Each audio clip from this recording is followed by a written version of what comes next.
فرمایا نافرمانوں کے بارے میں کہ اللہ تعالیٰ جب ان پر نعمتیں نازل کرتے ہیں اور وہ اللہ کی نافرمانی کرتے ہیں تو اللہ تعالیٰ ان پر عذاب کا کوڑا بھیجتے ہیں وَلَنُذِيقَنَّهُم مِّنَ الْعَذَابِ الْأَدْنَىٰ دُونَ الْعَذَابِ الْأَكْبَرِ، ہم ان پر بڑے عذاب سے پہلے چھوٹا عذاب بھیجتے ہیں، بڑی تکلیف سے پہلے چھوٹی تکلیف بھیجتے ہیں، بڑی بیماری سے پہلے چھوٹی بیماریاں بھیجتے ہیں، شاید کہ یہ واپس لوٹ کر آ جائیں، اگر نہیں آئیں گے تو پھر بڑی مصیبت قیامت میں تیار پڑی ہوئی ہے۔ فرمایا جو نیک عمل اختیار کرے گا تو کیا ہوگا اس کے ساتھ اللہ تعالیٰ اسے حیات طیبہ عطا فرمائیں گے۔ اب فرما برداروں کے بارے میں اللہ تعالیٰ کیا فرما رہے ہیں کہ جس طرح نافرمانوں کو آزمایا اور وہ اس آزمائش میں ناکام ہوئے، اسے فرمایا کہ ہم فرما برداروں کو بھی آزماتے ہیں اور وہ اپنی آزمائش میں کامیاب ہو جاتے۔ کیسے؟ وَلَنَبْلُوَنَّكُمْ بِشَيْءٍ مِّنَ الْخَوْفِ وَالْجُوعِ وَنَقْصٍ مِّنَ الْأَمْوَالِ وَالْأَنفُسِ وَالثَّمَرَاتِ کہ اللہ تعالیٰ ان پر خوف کو بھیجتے ہیں، بھوک کو بھیجتے ہیں، مالوں کی کمی کو بھیجتے ہیں، پھلوں کی کمی کو بھیجتے ہیں، لیکن وہ اس کے باوجود صبر کا مظاہرہ کرتے ہیں۔ وَبَشِّرِ الصَّابِرِينَ، وہ صبر کا مظاہرہ کرتے ہیں تو اللہ تعالیٰ انہیں اجر و ثواب عطا فرماتے ہیں، انہیں پاکیزہ زندگی عطا فرماتے ہیں۔ اس لیے اعمال کرنا یہی پاکیزہ زندگی کی ضمانت ہے، اعمال کا اختیار کرنا یہی ضمانت اس بات کی کہ پاکیزہ زندگی ملے گی۔ اس لیے ہمیں اپنے اعمال کو سنوارنا چاہیے۔ اب جب بندہ اعمال میں سستی کرتا ہے تو شیطان اس پر قابو پا لیتا ہے، جیسے عمل میں سستی آئی شیطان نے قابو کر لیا۔ جیسے کوئی فوجی کسی دشمن پر قابو ڈالتا ہے نا جی، تو سب سے پہلے کیا کہتے ہیں؟ سب سے پہلے جملہ کیا ہوتا ہے؟ ہینڈز اپ، اپنے ہاتھ اوپر کر لو۔ وجہ کیا ہوتی ہے؟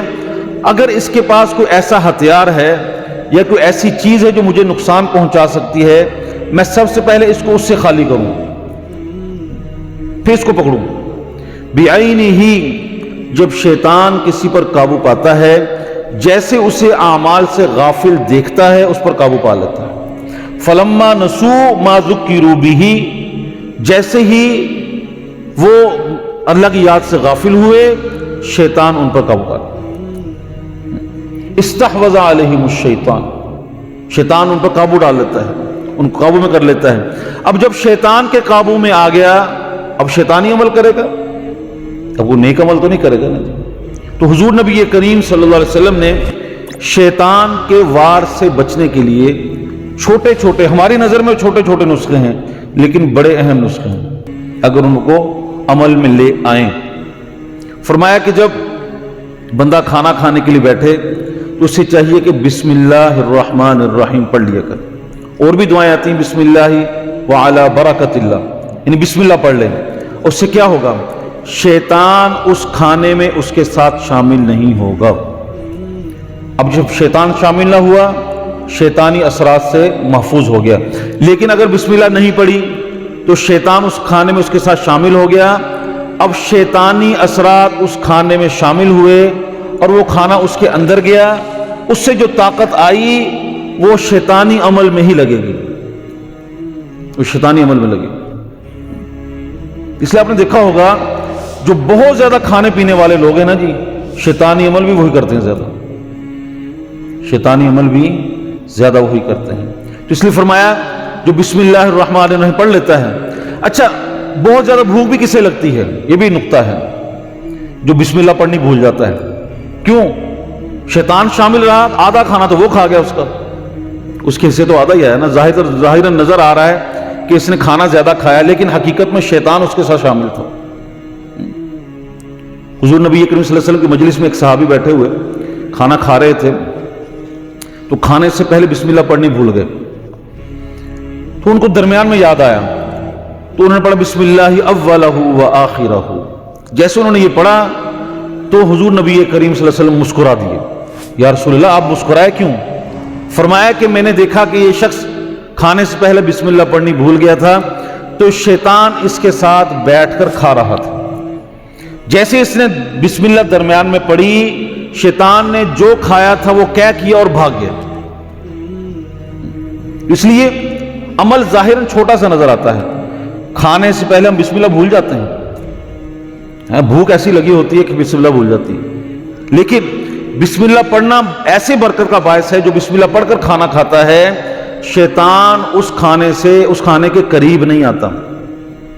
فرمایا جب گھر میں داخل ہو تو دروازہ بند کرنے سے پہلے بسم اللہ پڑھ لیا کرو۔ حدیث مبارکہ میں آتا ہے حضور نبی کریم صلی اللہ علیہ وسلم نے ارشاد فرمایا جب آدمی گھر میں بسم اللہ پڑھ کر داخل ہوتا ہے نا، شیطان کہتا ہے آج تمہارے لیے اس گھر میں سونے کی جگہ نہیں ہے۔ جب بسم اللہ پڑھ کر کھانا کھاتا ہے تو شیطان کہتا ہے آج تمہارے لیے کھانے کی جگہ بھی نہیں ہے۔ اب جو بسم اللہ پڑھے بغیر گھر میں داخل ہوا، دروازہ بند کرنے سے پہلے بسم اللہ نہیں پڑھی، حدیث مبارکہ میں آتا ہے شیطان اس گھر میں داخل ہو جاتا ہے۔ عمومی طور پر جتنے شیطانی عمل ہیں وہ رات کو ہوتے ہیں، جتنے شیطانی عمل ہیں وہ رات کو ہوتے ہیں۔ تو جب بسم اللہ پڑھ کر گھر میں داخل نہیں ہوں گے تو شیطان تو گھر میں آ گیا، اب شیطانی عمل تو ہوں گے، پھر اب شیطان کے اثرات سے کیسے بچیں گے؟ اس لیے گھر میں جب داخل ہو تو بسم اللہ پڑھ کے داخل ہو۔ بسم اللہ پڑھنے سے شیطانی اثرات سے بندہ محفوظ ہو جاتا ہے۔ اب جب بسم اللہ پڑھ کر داخل ہوا، اب شیطانی اثرات سے بھی محفوظ، تہجد میں اٹھنا بھی آسان، فجر کی نماز پڑھنا بھی آسان۔ کہتے ہیں جی کہ وہ فجر میں اٹھا نہیں جاتا، جی وجہ کیا ہے؟ بھئی مسنون دعائیں چھوڑی ہوئی ہیں، مسنون اعمال چھوڑے ہوئے ہیں، ساری رات تو شیطان تمہارے ساتھ سویا رہا، شیطان تمہیں تھپکیاں لوریاں دے کر سلاتا رہا، تم کیسے آنکھ کھلتی تمہاری؟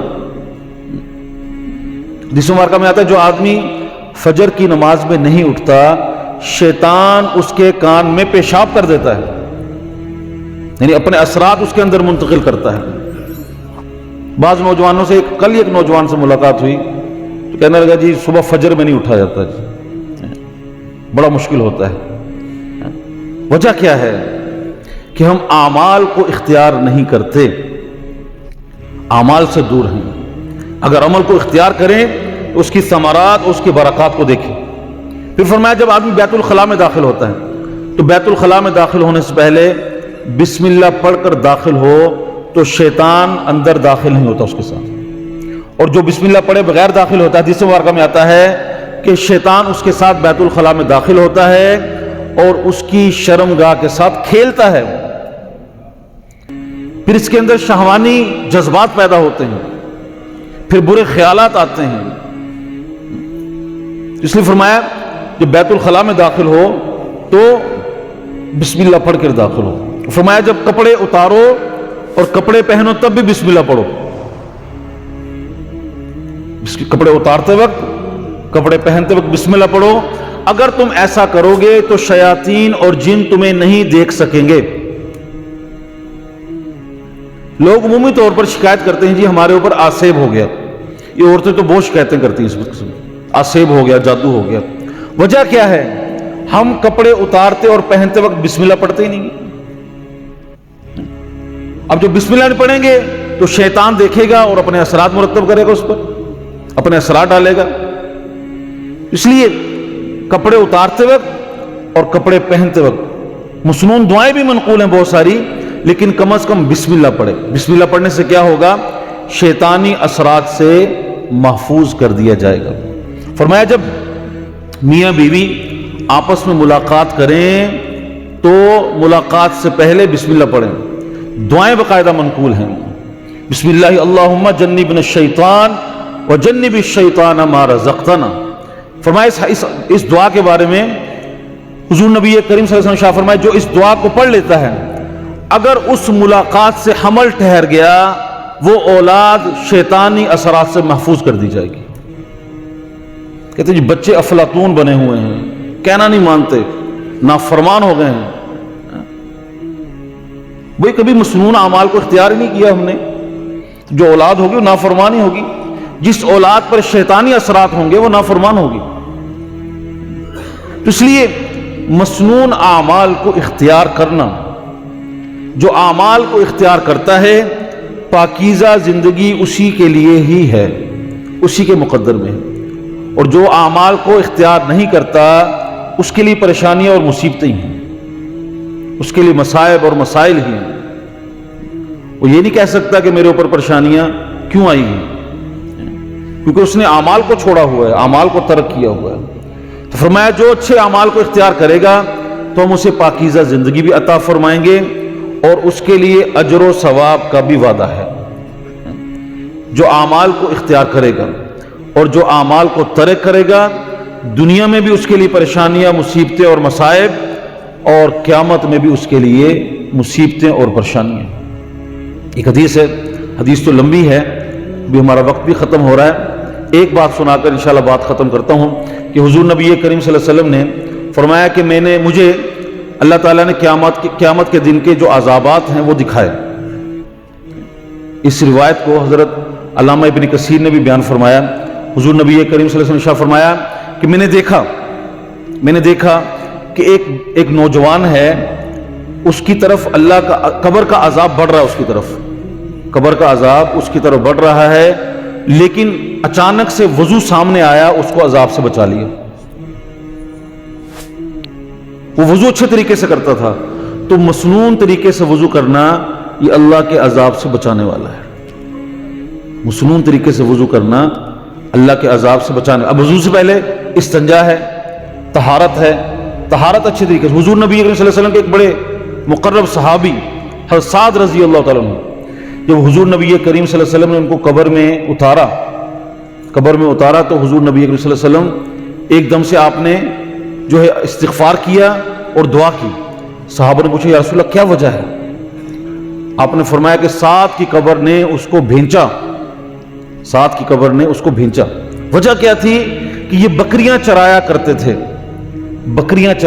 تھے، تو عمومی طور پر جو بکریاں چرانے والے ہوتے ہیں نا، بکریاں پیشاب کرتی ہیں، ان کے پیشاب کے چھینٹوں سے بچتے نہیں ہیں، وہ یہ بچنے کی کوشش بھی کرنا تو بڑا مشکل ہوتا ہے۔ فرمایا کہ یہ پیشاب کے قطروں سے بچتے نہیں تھے، تو میں نے ان کے لیے استغفار کی، اللہ نے ان کے لیے آسانی فرما دی۔ تو استنجا صحیح طور پر کرنا، خوب اچھی طرح استنجا کرنا تاکہ پیشاب کے قطرے بالکل خشک ہو جائیں۔ پھر اس کے بعد مسنون طریقے سے وضو کرنا، یہ ایسا عمل ہے جو قبر کے عذاب سے بچانے والا ہے۔ فرمایا کہ مجھے دکھایا گیا کہ شیطان ایک بندے پر قابو پا رہا ہے، جیسے وہ قریب آیا تو ذکر سامنے آیا اور شیطانی اثرات سے اسے محفوظ کر لیا۔ اس کا مطلب ذکر جو ہے وہ شیطانی اثرات سے بچانے والا ہے۔ پھر فرمایا کہ میں نے دیکھا کہ عذاب کے فرشتے ایک آدمی کو قبر میں عذاب دینے کے لیے آ رہے ہیں، اچانک سے نماز اس کے سامنے آئی اور اس کو بچا لی۔ اس کا مطلب 5 وقت کی نماز پڑھنا یہ عذاب کے فرشتوں سے بچانے والا عمل ہے۔ تو نماز کا اہتمام سے باجماعت نماز پڑھنا یہ عذاب قبر سے بچانے والا ہے۔ پھر فرمایا میں نے دیکھا کہ انبیاء کے حلقے لگے ہوئے ہیں، اور ایک شخص جس حلقے میں بیٹھنے کی کوشش کرتا ہے اسے بیٹھنے نہیں دیا جاتا۔ پھر کیا دیکھا کہ اس کا غسل جنابت آیا اور اسے پکڑ کر میرے حلقے میں بٹھا دیا، کیونکہ وہ غسل جنابت خوب اچھے طریقے سے کرتا تھا۔ غسل جنابت خوب اچھے طریقے سے کرتا تھا۔ حدیث مبارکہ میں آتا ہے کہ جب آدمی پر جنابت ہو تو وہ غسل اچھے طریقے سے کرے۔ اس کا طریقہ کیا ہے؟ سب سے پہلے اپنی نجاست کو دور کرے، پھر غرارے کرے، ناک کی نرم ہڈی تک پانی پہنچائے اور پورے جسم پر اس طرح پانی بہائے کہ ایک بال کے برابر بھی جگہ خشک نہ رہے۔ اور آج ہمارے نوجوانوں کو غسل کے فرائض کا ہی پتہ نہیں ہے۔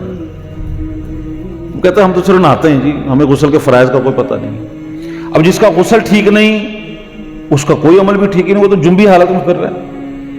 اور عورتوں میں یہ سستی سب سے زیادہ ہے۔ وجہ کیا ہے؟ انہوں نے نیل پالش استعمال کرنی ہوتی ہے، انہوں نے ناخن بڑھانے ہوتے ہیں۔ اب جس نے نیل پالش لگائی ہوئی ہے اس کا تو وضو بھی نہیں ہوا، غسل بھی نہیں ہوا، کیونکہ نیل پالش تو ایک پینٹ کی طرح جم جاتی ہے نا ناخن پر، تو جب تک اتری نہیں ہے اس وقت تک کوئی چیز نہیں ہے، غسل بھی نہیں ہے، وضو بھی نہیں ہے۔ جب غسل اور وضو ناپاک ہے اور ناپاکی کی حالت میں وہ سارے عمل کیے جا رہے ہیں، ناخن جتنا بڑا ہوگا اتنی اس کے اندر سے میل اور نجاست نکالنا مشکل ہے۔ اس لیے غسل جنابت اچھے طریقے سے کرنا یہ بھی عذاب قبر سے بچانے والا ہے۔ پھر حضور نبی اکرم صلی اللہ علیہ وسلم نے شاہ فرمایا میں نے دیکھا ایک آدمی اس کے لیے اندھیرا ہی اندھیرا ہر طرف، وہ بڑا پریشان کھڑا ہے، لیکن اچانک سے حج اور عمرہ آیا اور اس کے لیے روشنی کی اور اس کے لیے راستہ آسان ہو گیا۔ اس کا مطلب حج اور عمرہ کرنے سے قیامت کے دن آدمی کے لیے یہ روشنی کا باعث ہوگا۔ پھر دیکھا کہ ایک شخص وحشت میں کھڑا ہے، بڑا خوف زدہ ہے، بڑا پریشان ہے، لیکن اچانک سے صلہ رحمی آئی اور اس کی وحشت کو دور کر دیا، وہ اطمینان اور سکون میں آ گیا۔ تو اس حدیث سے سبق کیا ملا کہ اعمال کے اندر طاقت ہے اور اعمال اختیار کرنے سے اللہ کے عذابات سے بچا جا سکتا ہے، قبر کے عذاب سے بچا جا سکتا ہے، دنیا اور آخرت کی پریشانیوں سے آدمی محفوظ ہو سکتا ہے۔ محفوظ وہی ہوگا جو اعمال کو اختیار کرے گا۔ تو فرمایا کہ جو شخص اچھے اعمال کو اختیار کرے گا تو ہم اسے پاکیزہ زندگی بھی عطا فرمائیں گے، اجر و ثواب بھی عطا فرمائیں گے۔ اس لیے اعمال کو اختیار کرنا، عمل میں لگنا، اللہ کا ذکر کرنا، نمازوں کا اہتمام کرنا، جتنے نیک اور اچھے اعمال ہیں ان میں لگنے کی کوشش کرنا۔ اللہ کریم جو کچھ کہا سنے گا اس پر عمل کی توفیق عطا فرمائے۔ وآخر دعوانا الحمدللہ رب العالمین۔